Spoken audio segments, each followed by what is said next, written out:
Everyone, এখন ঘড়িতে বাজে 6:45 আর এখন আমি সকাল সকাল বেরিয়ে পড়েছি পড়াতে।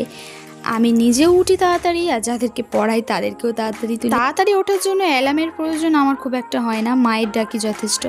তারপর পড়িয়ে বাড়ি এসে দেখি মায়ের ভাত রান্না হয়ে গেছে। এবার খেয়ে দেই রেডি হয়ে কলেজের উদ্দেশ্যে পাড়ি দিতে হবে। আকাশের দিকে হঠাৎ তাকিয়ে দেখি ও মা, একদিকে মেঘ করেছে আবার অন্যদিকে আকাশ থেকে পরিষ্কার রয়েছে, নিঘাত বৃষ্টি আসে। আমাদের কলেজে প্রেয়ারে বাণী, খবর, বিশেষ ঘটনা বলতে হয়। আজ ছিল আমার খবর পাঠ, বাট খবর যেহেতু সকাল 8টার পরে আনন্দবাজারের ওয়েবসাইটে দেয়, তাই ঘরে লেখার আর টাইম পেলাম না। অগত্যা আমাকে এই বাঁশের ঝাঁকুনিতে হরপ্পা লিপিতেই খবর লিখতে হচ্ছে। বললাম বৃষ্টি আসবে, নাও এ রোজকার ঘটনা, আর ভাল লাগে না। প্রতিদিন বাস থেকে নেমে ছাতা তোমাকে বের করতেই হবে। খবর পাঠ থাকলে একটু তাড়াতাড়ি যেতে হয়, কারণ অন্যগুলো অন্য কেউ বলে দিতে পারে দেরি হলেও, কিন্তু খবরটা ওভাবে না বলা যায় না।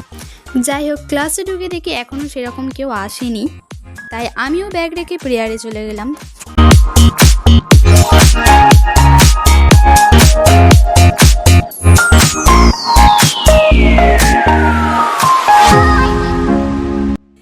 তারপর একটা ক্লাস পর আমি আর আমার বান্ধবী মিলে বসেছি এগুলোকে নিয়ে। আমার বান্ধবীর একটা ব্রেসলেট ছিঁড়ে গিয়েছিল, তো ওটাই এখন রিপেয়ার হচ্ছে। আমাকে বলেছিল এলাস্টিকগুলো আনতে, তো ওর এখন ইচ্ছা হয়েছে যে এইগুলোকে দেওয়ার, ও তাই জন্য বাড়ি থেকে এগুলোকে নিয়েও এসেছে। কিন্তু ব্যাপারটা হলো এইগুলোর মধ্যে না ফুটোটা করা নেই, আর কি করা যাবে, যেমন ছিল তেমনই করা হলো। তারপর আরও দুটো ক্লাস হলো, তো সেকেন্ড ইয়ারের এখনও বই দেওয়া হয়নি, তাই জন্য আমরা সিলেবাসটাই নিয়ে আসি। তারপরে ক্লাসটা যেহেতু অফ ছিল, তাই জন্য ভাবলাম সময় নষ্ট না করে কিছু বানানো যাক। তো আমার ব্যাগে সবসময় কিছু না কিছু থাকে, তো এখন বসেছি যে ডলি সুতো দিয়ে কটন বন্ড বানানোর জন্য।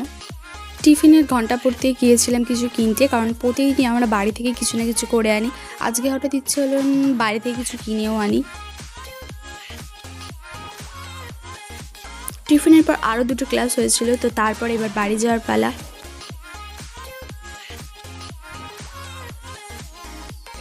এসে বসে পড়েছিলাম কাজে, কারণ বিভিন্ন রকম কাজ অনেক দিন ধরে পড়ে আছে যেগুলোকে কমপ্লিট করতে হবে। আর তোমরা তো আমার এই ভিডিওটা অলরেডি শর্টস ভিডিওতে দেখেছো।